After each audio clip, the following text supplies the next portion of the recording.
and welcome to the in-depth series section of Drishti IAS. I'm Aisha, and in today's episode we will be discussing about the topic of the topic ecocide. Now what is ecocide? Now ecocide, eco stands for ecosystem or environment. So ecocide basically means the destruction which is caused to the environment by human activities. So there are demand from certain countries that ecocide must be given the status of an international crime, even though the final decision has not been taken by the International Criminal Court, but the demand has been raised from certain countries. So let us first of all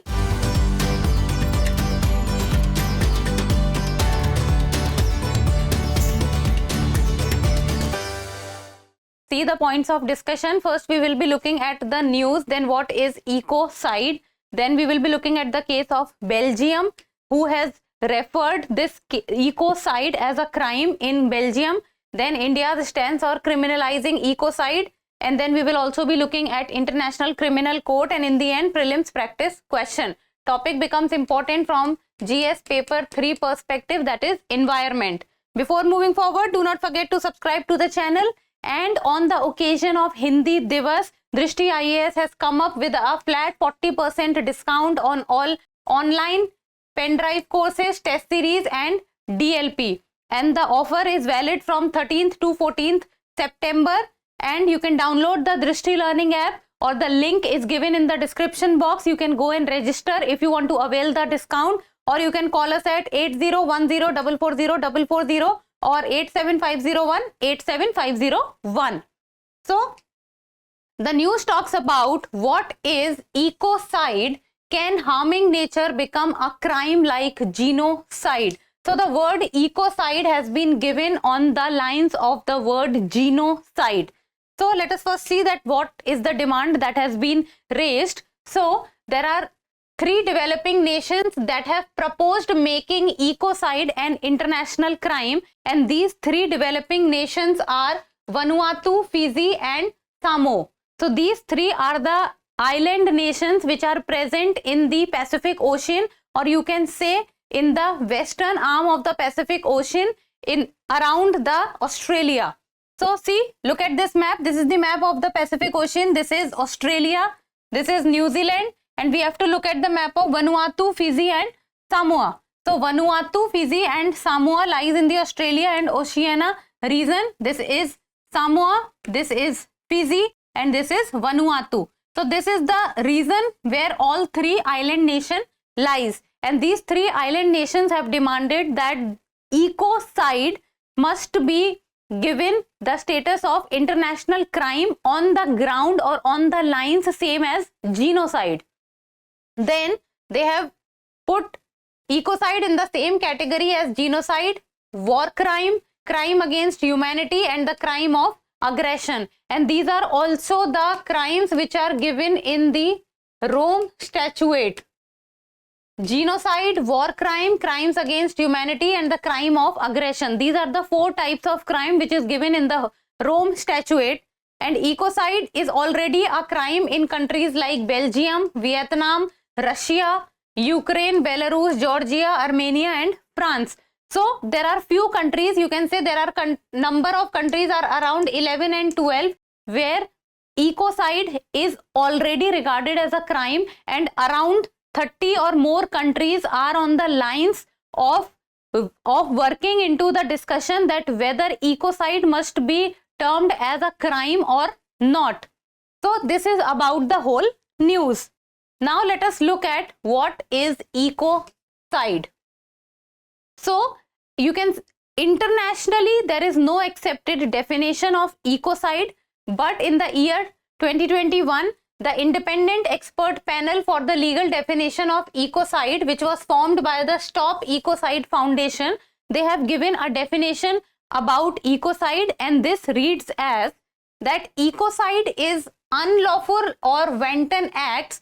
Unlawful means the acts which are not legal.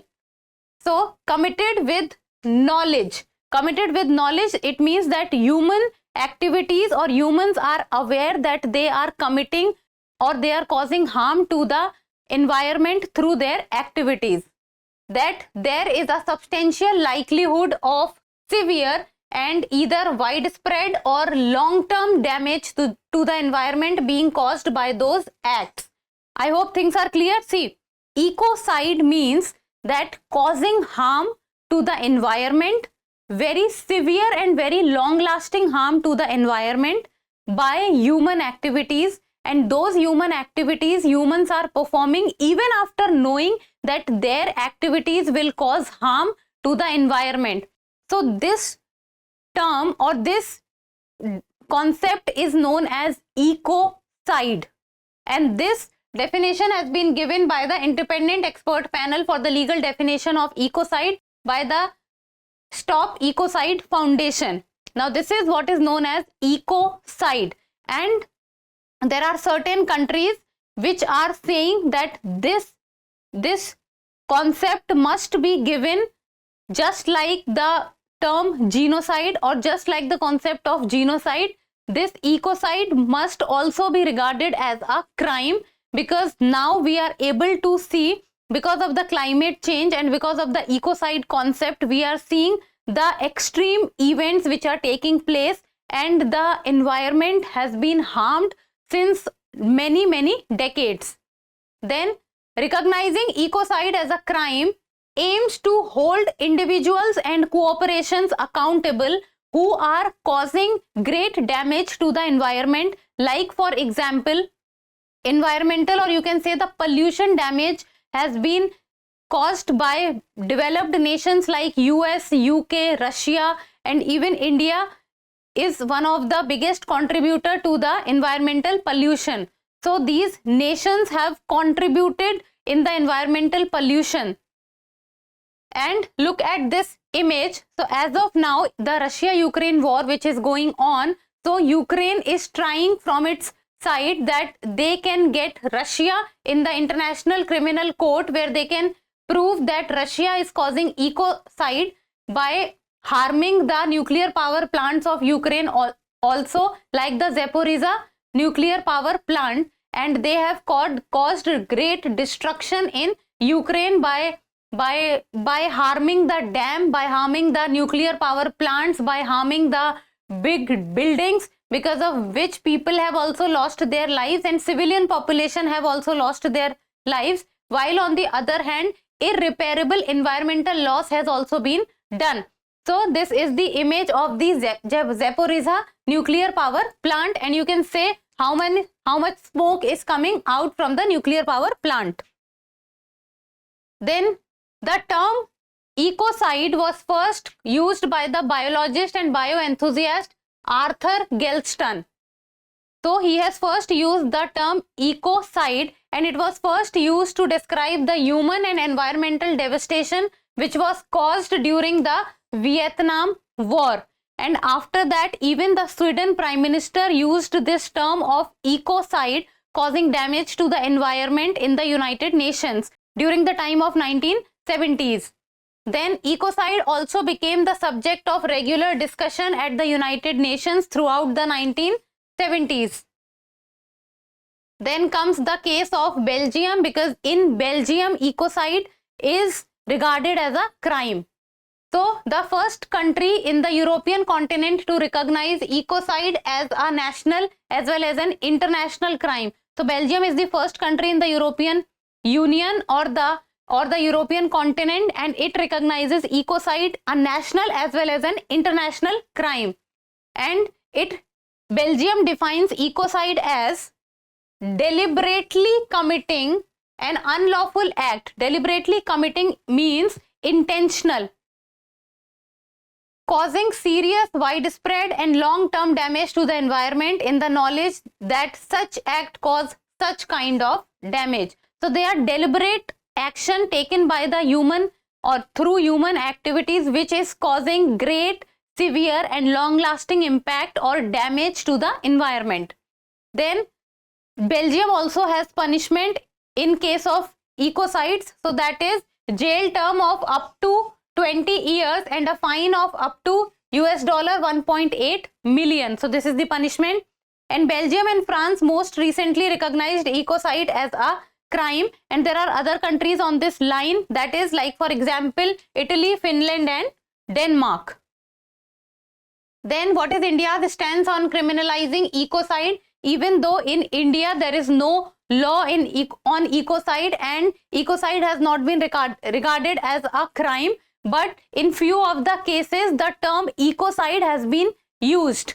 Like for example, in 2015, the Chandra CFS and Terminal Operators Private Limited versus the Commissioner of Customs 2015, the court noted that certain sections of people have been continuing ecocide by removing valuable timbers. So in this judgment, the term ecocide was used by the court. Then came the next judgment, and that is the T.N. Godavarman Thirumal Pad versus Union of India and others 1997. In this, the Supreme Court called attention to an anthropogenic bias and argued that environmental justice could be achieved. Environmental justice could be achieved only if we drift away from the principle of anthropocentric to ecocentric. So here also the word ecocentric is used, and Supreme Court has said that environmental justice needs to be achieved, and that can only be achieved if people will move away from anthropogenic bias. It means damage which is done by the human activity, to ecocentric or ecocide, where punishments must be given to the people who are causing environmental damage. Then if we talk from India's regard, then India's environmental legal framework. So in India, environment comes under the legal framework like Environmental Protection Act of 1986, then the Wildlife Protection Act Amendment Act of 2022, and then comes the Compensatory Afforestation Fund Act, that is known as CAMPA 2016. So these are few legal actions which can be taken if environmental damage is done in India. Now let us talk about the International Criminal Court. So International Criminal Court, that is ICC, first of all, it is not a United Nations body. Then it is a permanent judicial body, and it is established by the Rome Statute in the year 1998, and it talks about investigation, prosecution, and they try individuals who are accused of genocide, war crimes, crimes against humanity and crimes of aggression. So these are the 4 types of crimes which are given under the Rome Statute, and Rome Statute is the statute after which the ICC was formed. And the headquarters is placed in Hague, Netherlands, and the total number of members is 123 countries. So ICC can give its jurisdiction, or the ICC's jurisdiction is limited to the countries who are partner of the ICC, and some of the countries who are not part of the ICC are US or Russia, China or India, and that is one of the reasons that ICC has issued a warrant against the Russian President Vladimir Putin. But because Russia is not a part of the ICC, that is why in Russia, Russian president cannot be arrested, and ICC jurisdiction moves only to countries who are part of it. So if the Russian president moves to any country or goes to any country who is part of ICC, then only the arrest warrant comes into effect. Then if from where the funding comes to the ICC, so it comes from the countries who are members of it or to the parties who are members of it, and the voluntary contribution can also come from government, civil societies or any other body. Then if we talk about the judge term, so the term of the judge is for 9 years and it is non-renewable. It means again the judge cannot be appointed, and it is not a UN organization. So these are few of the important points about the International Criminal Court.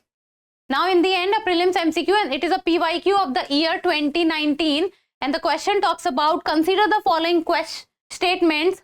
The Environment Protection Act 1986 empowers the government of India to first to state the requirement of public participation in the process of environmental protection and the procedure and manner in which it is sought. Then second is lay down the standards for emission or discharge of environmental pollutants from various sources. So these are the 2 statements. Which of the statements given above is or are correct? 1 only, 2 only, both 1 and 2, neither 1 nor 2. It is a PYQ, so I hope you people must have solved this till now. So give me the answer in the comment section. And that's all for today. Thank you so much for watching. Till we meet next time, keep reading, keep writing, and keep subscribing to the channel. Thank you. For more informative content, like, share and subscribe, and do not forget to press the bell icon to get the notifications.